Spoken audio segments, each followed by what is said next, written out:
চলুন বাচ্চাদের প্রিয় খাবার রান্না করি। আশা করছি আজকের ভিডিও আপনাদের অনেক ভালো লাগবে। আসসালামু আলাইকুম এভরিওয়ান, সহজ এবং মজাদার রান্নার ইউটিউব কুকিং চ্যানেল গৃহসুখনে আপনাদের সকলকে স্বাগত জানাচ্ছি। আমি Afroza.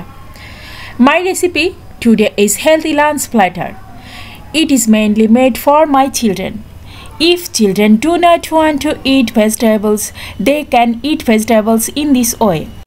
It is a very yummy platter. If you like this video, please don't forget to subscribe my channel and follow my Facebook page Grihosukhon and press the bell icon for new videos. So, without further delay, let's start today's recipe. চলে এসেছি রান্নাঘরে আর এখন চুলা একটা fry pan বসিয়ে দিয়েছি। তাতে দিয়ে দিলাম 2 টেবিল চামচের মতো তেল।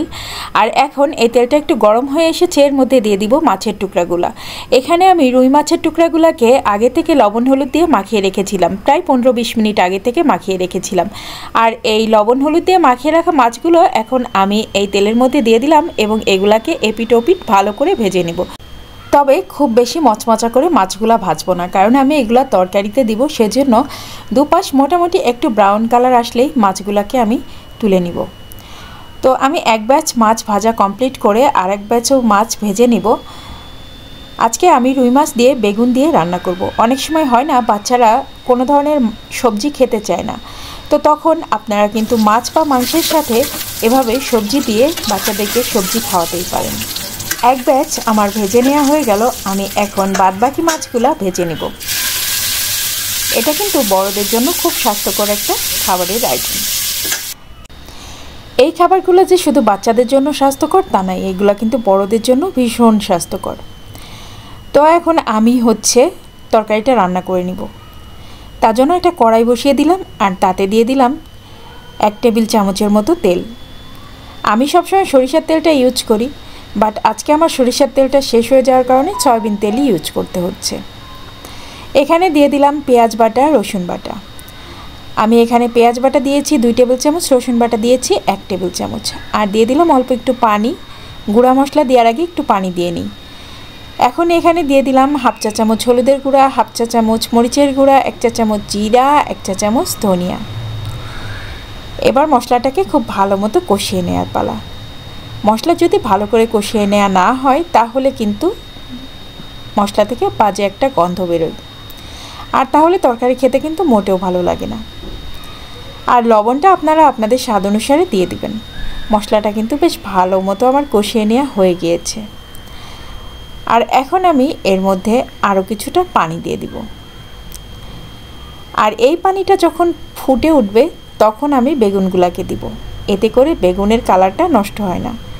আর যদি বেগুন আমি আগে থেকে দিয়ে দিতাম তাহলে বেগুনের কালারটা একটু কালচে কালচে চলে আসতো। বেগুনের কালারটা সম্পূর্ণ সবুজ রাখার জন্য বেগুনগুলোকে ফুটন্ত পানিতেই দিতে হয়। তো ফুটন্ত ঝোলের মধ্যে এখন আমি বেগুনগুলোকে দিয়েও দিয়েছি, আর দেখেন বেগুনগুলোর কালার কিন্তু একটুও নষ্ট হয়নি। এভাবে বেগুন রান্না করলে বেগুনের কালার নষ্ট হয় না। এখন মাছগুলোকে আমি দিয়ে দিচ্ছি। এখানে আমি আজকে প্রায় 1 কেজির মতো রুই মাছের টুকরা নিয়েছি, আর সবজি নিয়েছি বেগুন আধা কেজির মতো। তো সব মিলায়ে আমি একটা সুন্দর সবজি আর মাছের তরকারি করে ফেলছি।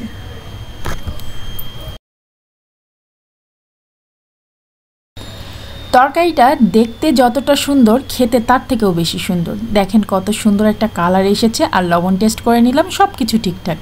ভীষণ ইয়াম্মি একটা টেস্ট এসেছে। আমার কাছে খুব ভালো লাগে এই ধরনের তরকারি, আর আমার বেবিরাও পছন্দ করে।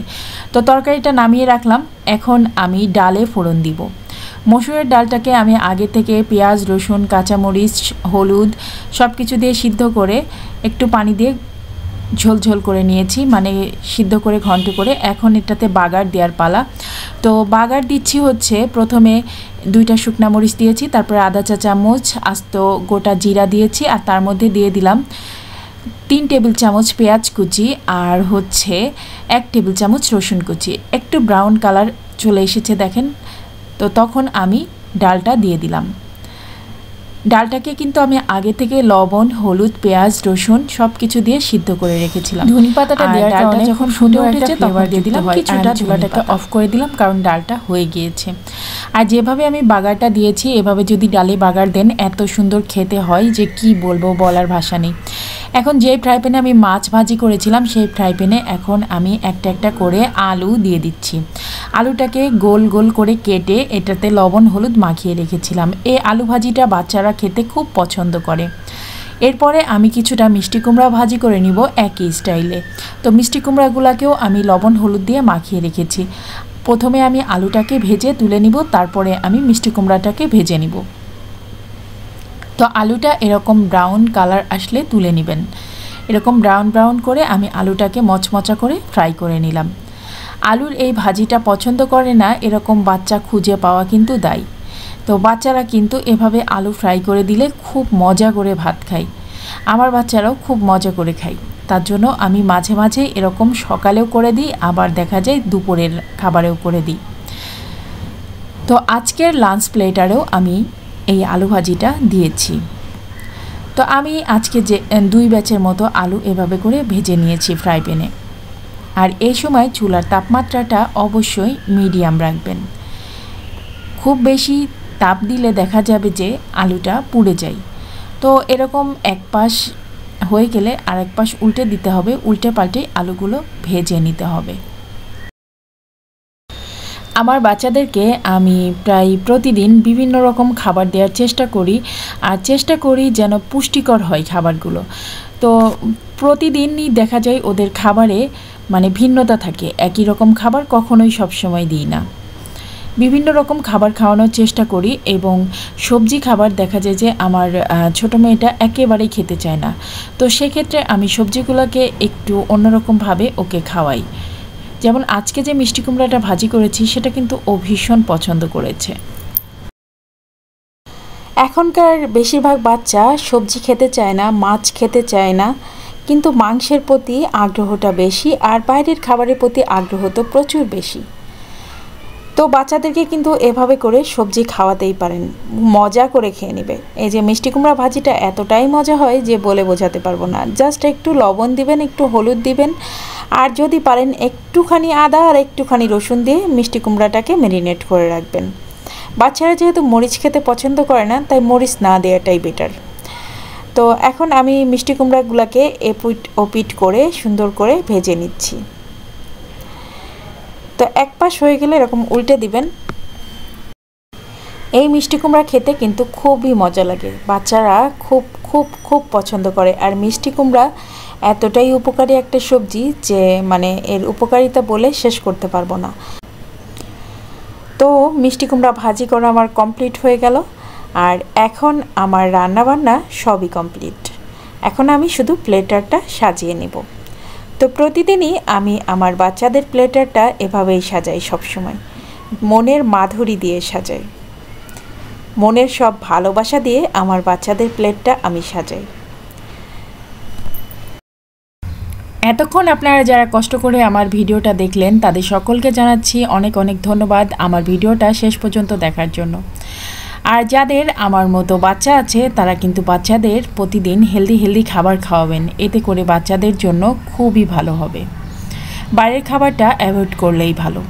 আর তাছাড়া এই খাবারগুলো আমাদের বড়দের জন্য খুবই স্বাস্থ্যকর। আর বাচ্চাদেরকে এভাবে করে প্লেটটা সুন্দর করে সাজিয়ে দিলে বাচ্চারা খাবারের প্রতি খুব বেশি আকর্ষণ ফিল করে। আর তাই আমি প্রতিদিনই আমার বাচ্চাদের খাবারে একটু বৈচিত্র্য আনার চেষ্টা করি আর প্লেটটাকে সুন্দর করে সাজিয়ে দেওয়ার চেষ্টা করি। আর আমি ওদেরকে সবসময় নিজে হাতেই বেশিরভাগ খাওয়াই দিই, এখনও ওদেরকে খাওয়াই দিব, কারণ আমি যখন ওদেরকে নিজে হাতে খাওয়াই দিই তখন ওরা খুব মজা করে সুন্দর করে খায়। এমন না যে সবসময় আমি নিজের হাতে খাওয়াই দিই, ওদেরকে নিজেও খেতে দিই, কিন্তু তারপরও আমি মাঝে মাঝেই বিশেষ করে দুপুরের সময়টা নিজে হাতে খাওয়াই দিই। তো যাই হোক, সবাই ভালো থাকবেন, সুস্থ থাকবেন, নিরাপদে থাকবেন। আমার বাচ্চাদের জন্য সবাই দোয়া করবেন, আমার পরিবারের জন্য সবাই দোয়া করবেন, অনেক বেশি দোয়া করবেন। আমরাও আপনাদের জন্য দোয়া করি যেন আপনারাও সবাই ভালো থাকেন। তো দেখা হবে, কথা হবে ইনশাআল্লাহ, আল্লাহ বাঁচায় রাখলে পরের ভিডিওতে, পরের রেসিপিতে। এখনকার মতো আমি ভিডিওটা শেষ করব। সবাই ভালো থাকবেন। আল্লাহ হাফেজ।